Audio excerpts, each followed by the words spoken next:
VAR can now detect a touch no human eye can see. That invisible contact can erase a goal and a tournament run and leave millions arguing over a decision that television replays cannot clearly prove. So football has reached a disturbing question. When technology becomes more precise than human perception, does the game become fairer or simply more controlled? VAR was introduced with a narrow promise. It would correct clear and obvious errors in goals, penalties, direct red cards, and cases of mistaken identity. The principle sounded simple because football already accepted technology for binary questions.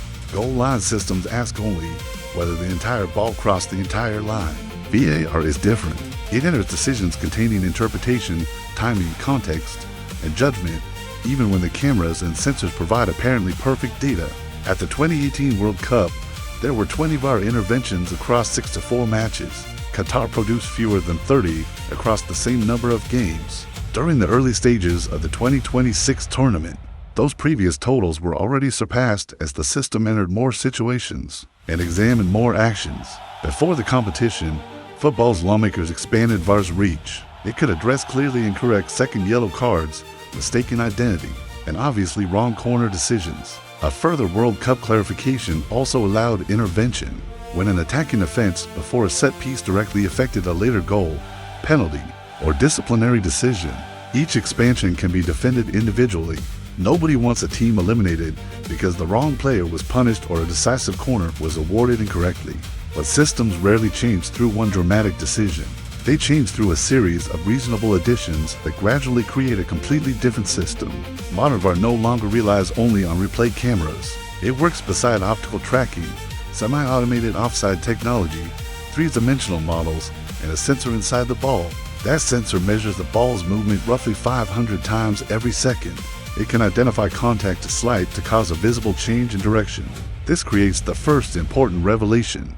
The connected ball does not decide whether something is fair, deliberate, important, or worthy of canceling the goal. It only answers a smaller question with extraordinary precision. Did contact occur? And at exactly what moment did the contact occur? That answer matters because offside is calculated from the moment a teammate last plays or touches the ball. Change the touch, and the entire decision can change. A knockout match between Croatia and Portugal became the perfect demonstration. Croatia appeared to score a dramatic equalizer deep into added time. The goal was canceled after the connected ball registered a slight attacking touch before the final finish, placing the eventual scorer in an offside position. To ordinary vision, the ball did not clearly deviate. On conventional replay, many viewers could not confidently identify the contact that changed the decision. Yet, under a literal reading of the law, even the smallest genuine touch can establish a new offside moment. The system therefore produced a technically defensible answer, and that is where the fairness paradox begins. Football can now punish an infringement that none of the players, officials, supporters, or cameras visibly experience. For most of football history, the game was judged through observable actions. A referee could be wrong, but everyone understood the evidence available to that referee. Connected technology changes the standard of evidence. The question is no longer what could reasonably be seen, but what can be detected by specialized equipment. The phrase clear and obvious still exists, yet factual decisions such as offside can be resolved by measurements far smaller than any clear human observation. At the same time, VAR must still interpret fouls, handballs, reckless challenges, and attacking phases. Perfect data therefore enters an imperfect legal framework. The controversy grows when officials look backward through a move. FIFA's refereeing position is that there is no fixed distance or time limit before a goal. At this World Cup, one goal was canceled because VAR identified an attacking foul much earlier and far from the final action near the opposite end. Supporters experienced a goal.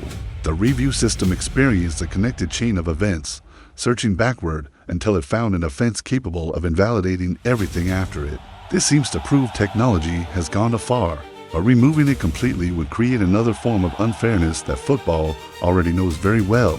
Before VAR, decisive handballs, unseen violent conduct, incorrect penalties, and offside goals could survive simply because the referee had one angle and one moment. A sensor can protect the defending team from a hidden touch. Multiple cameras can reveal a serious offense occurring behind the referee's line of sight. The problem is therefore not accuracy itself.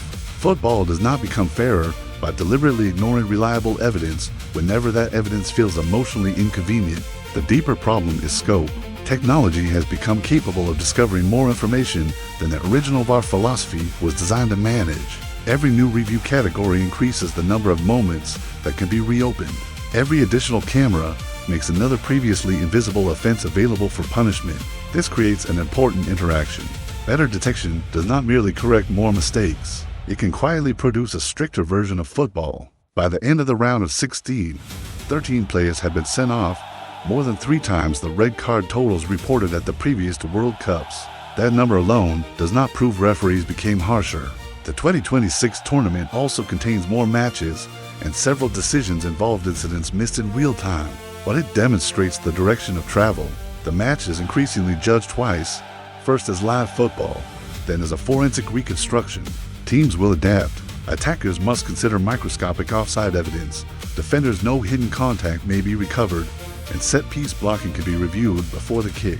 Referees are still required to make an initial decision, but the knowledge of constant checking inevitably changes how authority feels on the pitch. Coaches must prepare for evidence that cannot be perceived from the technical area. Players may celebrate while the review process searches for reasons to reverse the moment. That delay creates a psychological cost. Football's greatest emotional release becomes conditional, because every decisive action may remain unofficial for several seconds or minutes. The largest weakness is not always the decision itself. It is the distance between what the system knows and what the stadium understands. Officials can access multiple angles, sensor signals, calibrated lines, and communication from a video room. Supporters often receive only a short graphic and a final announcement. When evidence is invisible, trust depends on explanation. Without clear communication, precise technology can look less credible than an openly imperfect human judgment. Football therefore needs boundaries, not blindness. Binary tools should answer binary questions, while subjective decisions should remain anchored to a genuinely high intervention threshold. For factual detections, the competition should explain what was measured, how it affected the law, and why that fact was material to the outcome. For attacking phases, lawmakers should define a clearer review window. Otherwise, every goal risks becoming an archaeological search for an earlier offense. The guiding principle should be simple. Technology identifies what happened, but football's laws must decide which detected events are important enough to change the match. That distinction will become more urgent as artificial intelligence tracks bodies, predicts contact, classifies challenges, and recommends decisions faster than any human official. The final answer is not that VAR has become too accurate. It is that football has not yet built a clear moral boundary around its new accuracy. The game can accept machines as witnesses without allowing them to become the meaning of the game. Precision should protect football, not redefine every moment inside it. Subscribe to SUREWINX for more hidden football stories. And tell us, should an invisible touch be enough to cancel a World Cup goal?